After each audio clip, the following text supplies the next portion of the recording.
beginning this Lenten season, a sermon series on the 7 deadly sins. I know one of your favorite topics.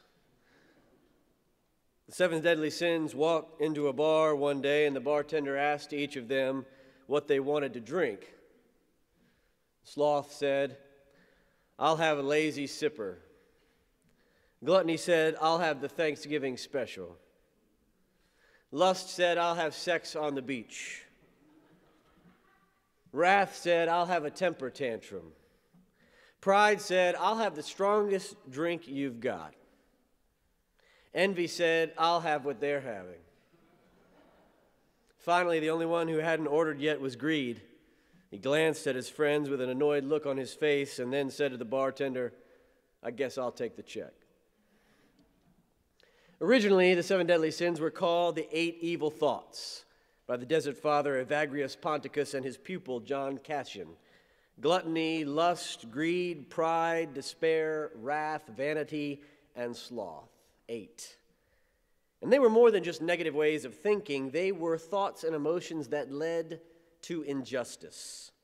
They were used in confession and practices to help people identify the source of their spiritual struggles and the area of their lives where the most significant work was needed.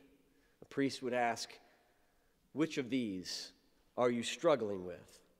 In 590 AD, Pope Gregory I combined despair with sloth and vanity with pride and added envy to form the list of what are also known as the 7 cardinal sins and capital vices we know today. Since then, they've been extolled from everyone from Aquinas to Chaucer, Dante to Gandhi, Benjamin Franklin to Billy Graham. Their legacy lives on today in the Enneagram, a tool which suggests that each personality type has a different vice, all of which happen to be one of the 7 deadly sins. For the most part, however, our society has turned the capital vices into capital virtues, and the cardinal sins into cardinal goods. In 1987, Harper's Magazine ran a fantastic feature entitled, "You Can Have It All, 7 Campaigns for Deadly Sin," in which they asked 7 Madison Avenue advertising agencies to create a print ad selling one of the 7 deadly sins. The ads were hilarious. If the original sin had been sloth, we'd still be in paradise. Pride, the sin you can feel good about. A sin that's enabled us to survive centuries of war, death, pestilence, and famine, can't be called deadly. Lust, where would we be without it? Wrath, the only emotion powerful enough to start a war and stop one. My favorite, helping people make the most of themselves for over 100 years. Be all you can be in the Gluttony Society. The ad for greed had a picture of Santa Claus with the title, "The World's Foremost Authority Speaks Out on the Subject of Greed." And finally, the defenders of envy complained that all the other agencies got better sins to write about. Truth be told, we didn't need help from Madison Avenue to rebrand the 7 deadly sins. We did that on our own. American soil has not been a conducive place for the development of the 7 virtues that counteract the deadly 7: prudence, temperance, charity, diligence, patience, gratitude, and humility are lost on many, frowned upon by others in society today. Instead, we built a society that sells the deadly sins to some and rewards them in others. Gluttony, lust, and greed run rampant in a world that cultivates insatiable desire and conspicuous consumption. 70% of Americans participate in a daily envy creation machine called social media, Facebook and Instagram. Pride masquerades as class privilege, American exceptionalism, white supremacy, and Christian superiority. Look no further than Twitter, our politics, or the epidemic of gun violence to see our lives are filled with anger and wrath. Sloth is on full display in the apathy of 100 million people who did not vote in the last presidential election, as well as the despair of those who continue to believe our corrupt political system cannot be changed and that we must resign ourselves to accepting more of the same over and over again. Now I know what you're thinking. Ben, you forgot where you are. This is Myers Park Baptist, and there are no sinners here. Only people on a journey of faith. I'm sorry if I've offended you with the language of sin. I'm well aware that progressive folks like myself become quite queasy when we hear the word sin. In fact, most of us have given up on the concept entirely. If it helps, feel free to replace the word sin with misinformed or problematic or ego-driven or living outside of one's integrity or psychologically maladjusted, whatever will help you.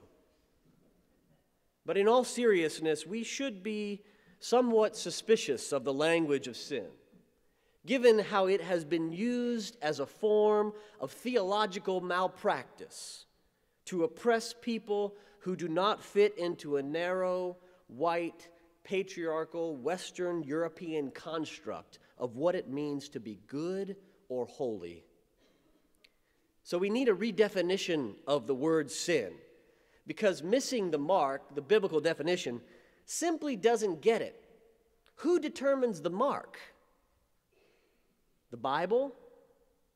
Your mother? Your conscience? America? Southern culture? The president? Your political party? Jesus? Often last in our thinking. What is sin? How do we define this incredibly dangerous and deadly word?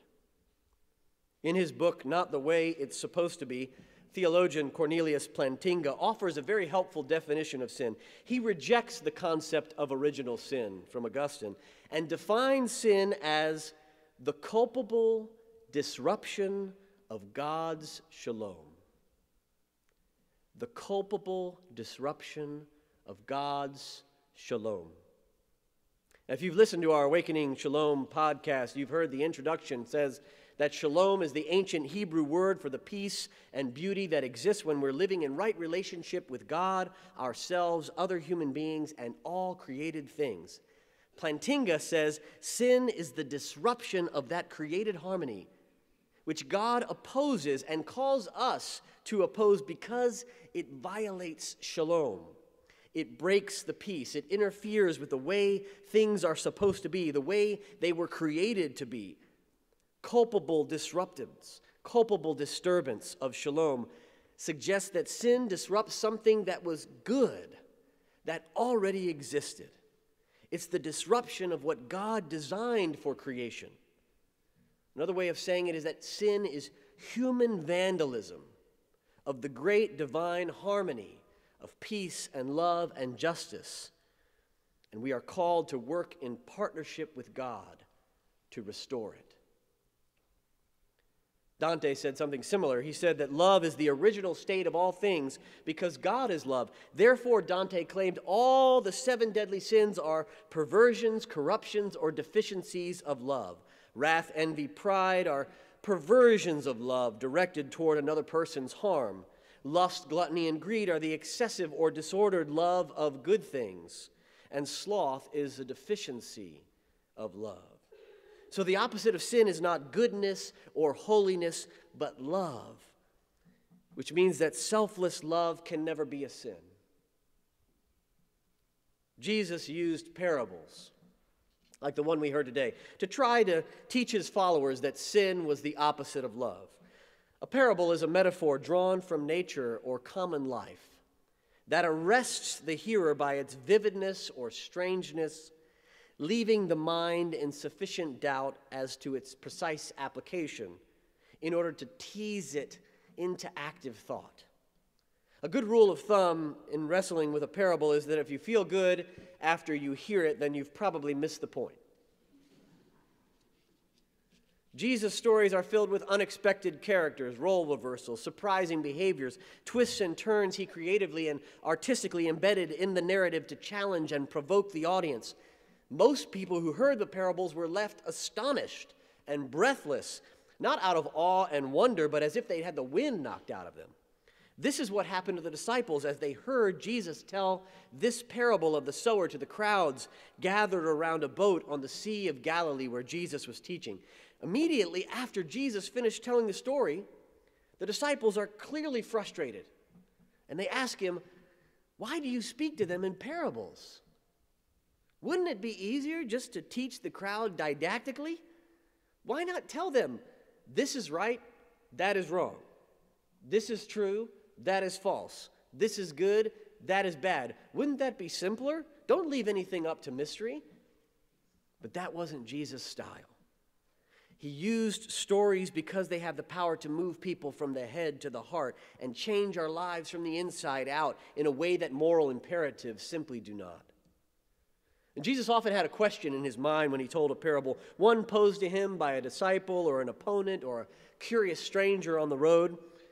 And when we interpret a parable, it is often important to go back to the original question.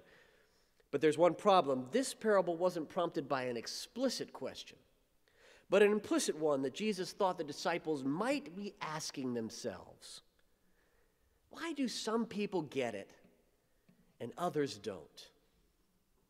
Why do some follow and others turn away? This is a question that a lot of us ask in different ways today. Why do some people in America say they are followers of Jesus but don't act like it at all? Why do some people say so much about what Jesus says so little, and so little about what Jesus says so much? Why do some start out really passionate, but over time they fade away? Or as the Epistle of James asks, why do some hear Jesus' words but don't do them, have faith but not works, claim they believe but bear no fruit? Jesus answered that question, implicit in the minds of the disciples, with the only parable that ever gets an explanation in all the Gospels. He said, everyone hears the word. Everyone hears it. Everyone hears it. But not everyone has the ability to act on it and bear fruit over the long haul. That's determined by the receptivity of a person's heart. Some hearts are like a path. They hear, but they're simply not ready to understand.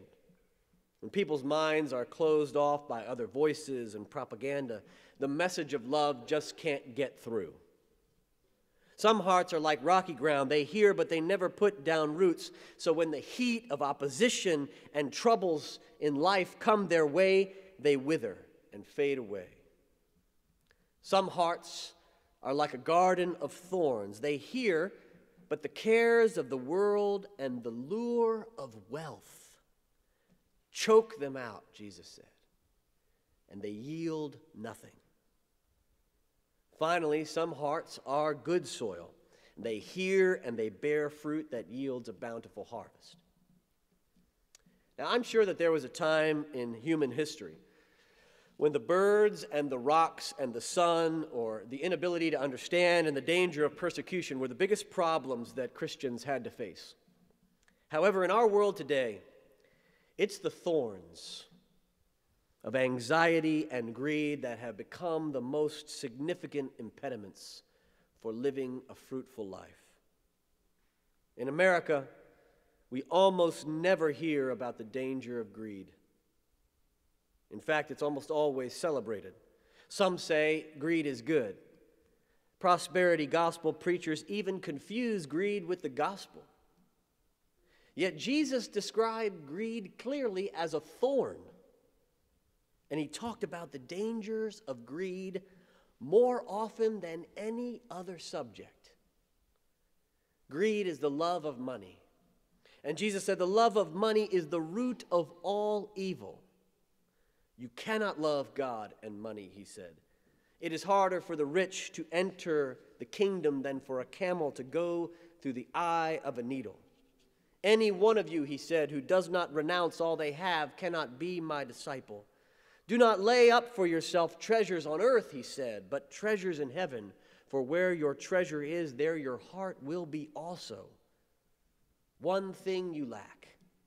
Go and sell all you possess and give it to the poor. Scholar Richard Rohr claims that this is Jesus' most consistent teaching over and over again. The idea that there are three major obstacles to living a life of faith. The 3 P's, he calls them: power, prestige, and possessions. They are the very temptations Jesus confronted during his 40 days in the wilderness. And they are the key stumbling blocks that he addressed over and over again in the Sermon on the Mount and in most of his parables. All 3 are gained and sustained by greed. Rohr suggests that the 3 P's are now the most pervasive obstacles, more pervasive than they've ever been before. Our suffering, he says, in developed countries is primarily psychological, relational, and addictive. The suffering of people who are comfortable on the outside, but oppressed and empty within. It is a crisis of meaninglessness, he says. Meaninglessness, which leads us to try to find meaning in those 3 things: power, prestige, possessions, all of which are outside the self. And it doesn't work. So what happens? We turn to food and drink, drugs, or we become addictive consumers who fill the empty hole within us. The lesson of Lent is a time of deep self-examination where we look inside of ourselves and ask the profoundly difficult question: what is the state of my heart? Is it in need of transformation? What is the state of the soil of my soul? Is it in need of further cultivation? Are the anxieties of my life and my family and my work stifling what God is seeking to sow in my heart and reap in the world? Is the lure of wealth and the love of money choking out what God is seeking to sow in my heart and reap in the world? What am I going to do with my power and prestige and possessions? Figuring out how to answer this question will not just help us find freedom from the sin of greed, but for the wealthy and the powerful, this is the path to liberation. On October 22nd, 1925, Gandhi published his own version of the 7 deadly sins, called "The 7 Blunders Human Society Commits That Cause All Violence," or the 7 social sins. Politics without principles, wealth without work, pleasure without conscience, knowledge without character, commerce without morality, science without humanity, worship without sacrifice. He published it with the following line: "We do not want the readers to know these things merely through the intellect, but to know them through the heart." Gandhi extolled the peace and interdependence of all people, the Hindu version of what the Hebrews call shalom, and every one of his sins are an example of selfishness, winning out over the common good of all people. Politics without principles describes the state of our nation today. Wealth without work is a description of the 1%. Knowledge without character is a picture of an education system, an underfunded education system, and half of our cable news outlets. Commerce without morality sounds like our economic policies. Science without humanity could be Silicon Valley. And worship without sacrifice sounds like the majority of people who call themselves the followers of Jesus today, claiming they have faith, but whose lives do not reflect the peace, love, and justice that God intended for the world. As we enter this 40-day spiritual journey called Lent, we could do the traditional things: give up chocolate, sweets, meat, exercise more. But none of these things will help us navigate the thorns of anxiety and greed.